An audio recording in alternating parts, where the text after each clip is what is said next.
Going in depth tonight, we're taking you inside a state-of-the-art training facility in Anderson County. It's a virtual simulator, forcing deputies to make split-second decisions they could face any given day while out in the field. Those split-second decisions that could be the difference in a life or death situation, one which could be career-ending or, as we've seen across the country, a decision that could lead to a deputy being arrested and even charged. I got to see firsthand what this training is like and talk with the sheriff, Chad McBride, about why it's so important. Take a look. Listen to your dispatch. You'll be dispatched to the scene. It's going to give you the elements of what you're dealing with. Patrol 23, copy suspicious subjects at 5441 East Pavilions Drive, Cineplex Movie Theaters.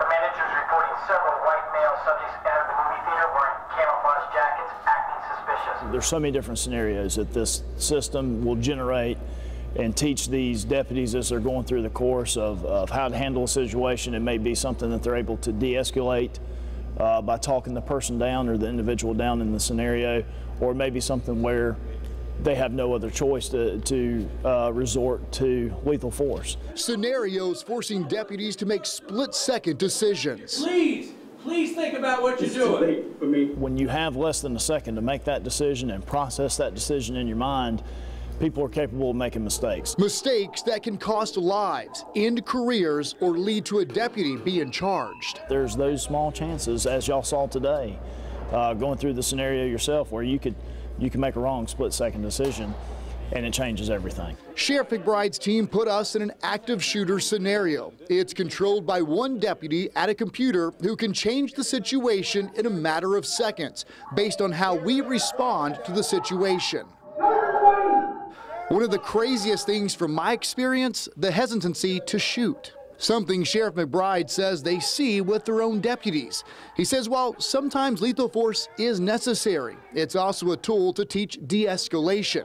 The other thing, the fact I could not recount how many times I fired just minutes after the scenario was over. How many times do you think you pulled the trigger?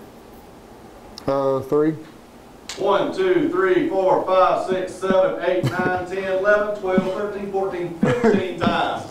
Your adrenaline is up, and all I was thinking was to keep shooting until the threat was eliminated. Unlike the real world, we got a second chance. There you go. A little less adrenaline and better precision on the shooting, but it wasn't over. While making our way through the theater, we had to keep communicating with dispatch and responding officers. Sheriff's office. We're walking into the theater. All while trying to determine who the other shooters were among a handful of civilians running for their lives. When we go answer a call, there's always a lot of variables and a lot of moving parts. This gets them used to having to negotiate all of that. The main thing is going through these scenarios, it sharpens your mind to be able to make split-second decisions. Drop it. Let me see your hands. Let me see your hands. Drop the gun. Drop the gun. I'll tell you, it was intense. I think everybody should have to go through that one time. Sheriff McBride told us very little taxpayer money was used to buy this $240,000 training simulator. In fact, almost all of the funds came from money they seized during drug raids. Now, aside from the virtual simulator, after that, you go to this. The sheriff's office also has a crisis house just across the hall. This involves real actors and scenarios much like the ones in the virtual simulator. The big difference, as you can see, it's face-to-face interaction. It's a huge tool in teaching de-escalation, along with playing out an entire scenario with an actual person being handcuffed. You can watch this video again. It's up now on our YouTube page. Just search for Fox Carolina News.